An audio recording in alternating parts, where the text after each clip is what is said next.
Welcome back, everyone, to this Forge College Explainer. I am so pumped to be your guide today as we wrap up another critical part of our From EVM to SVM transitioning from Ethereum to Solana course.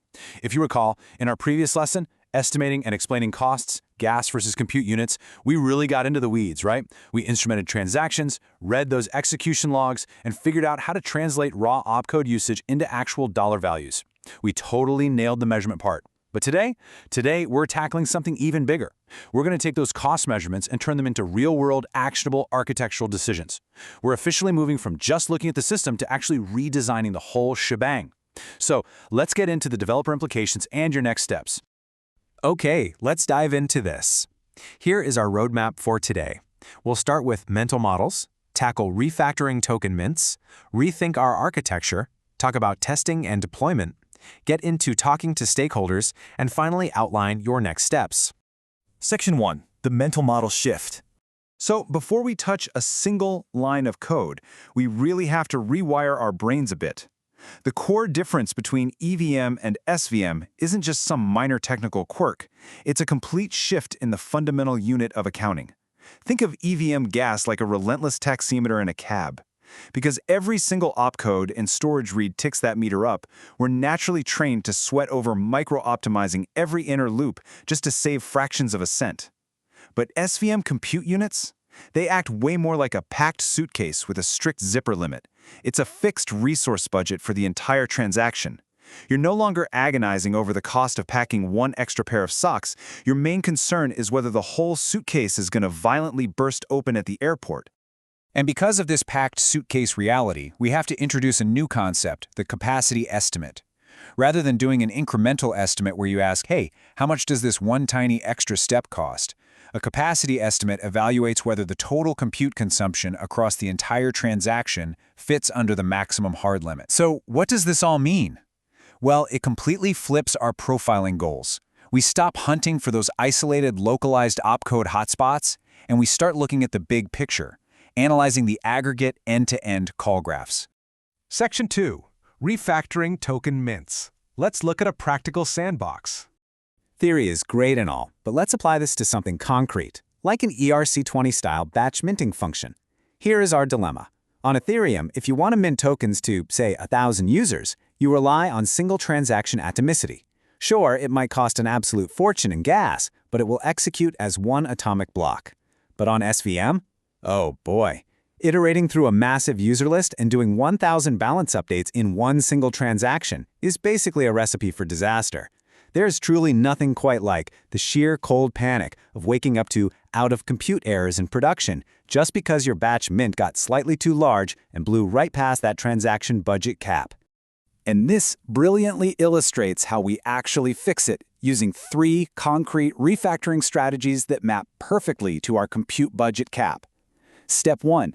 We stage the batch into smaller chunks. Step 2. We push heavy eligibility checks completely off-chain. And Step 3. We reorder our state access batching rights to avoid redundant lookups. Let's zoom in on those first 2 steps, starting with staging. So, if we're slicing up a massive 1,000 user mint into, say, 20, 50 user transactions, we are deliberately breaking atomicity to make sure it fits in the compute budget.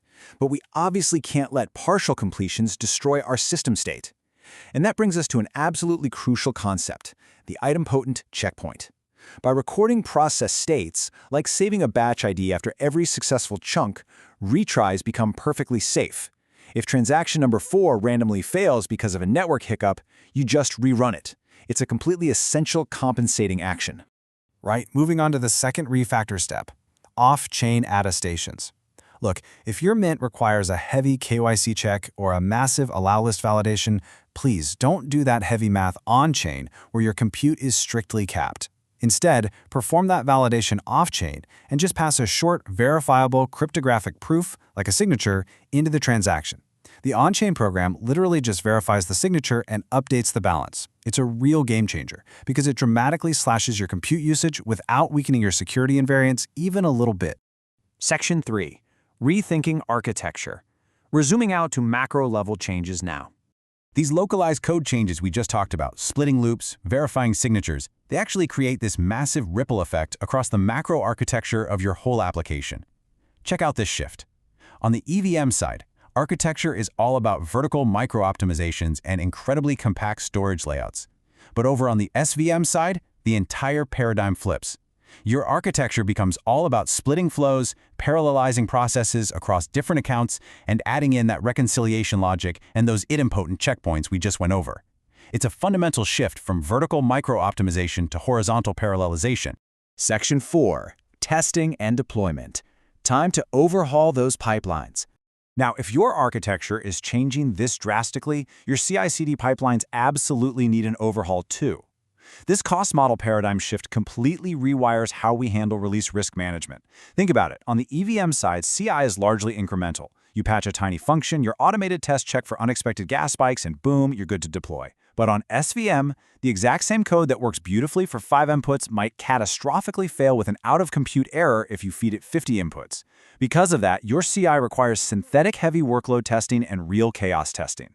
You actively have to hunt for those worst-case edge scenarios before you ever hit mainnet. Section 5. Talking to stakeholders. Let's talk about the human element. Okay, so you understand compute caps, you've completely updated your pipeline, but how on earth do you explain these wild new engineering constraints to your project manager without causing a total meltdown? If you've ever tried to explain this transition, you have probably heard this exact quote: "Wait, why is the worst-case cost scenario a range?" See, in the EVM world, stakeholders are super used to hearing a single-point cost estimate, like, this feature adds exactly X gas. So when you suddenly shift to explaining that a transaction might fail entirely if inputs get too heavy, or that costs now exist in these variable bands because of compute parallelization, well, stakeholders can get pretty nervous. To avoid that panic, here's the exact playbook you should use. You've got to reframe the entire conversation around predictability and operational risk.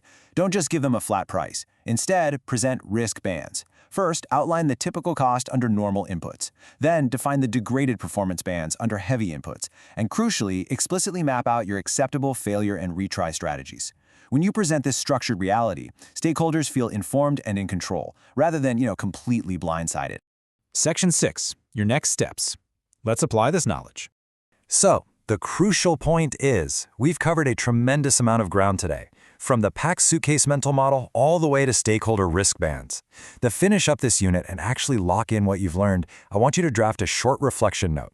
First up, list 3 concrete design changes you would make to a sample smart contract migrating to SVM.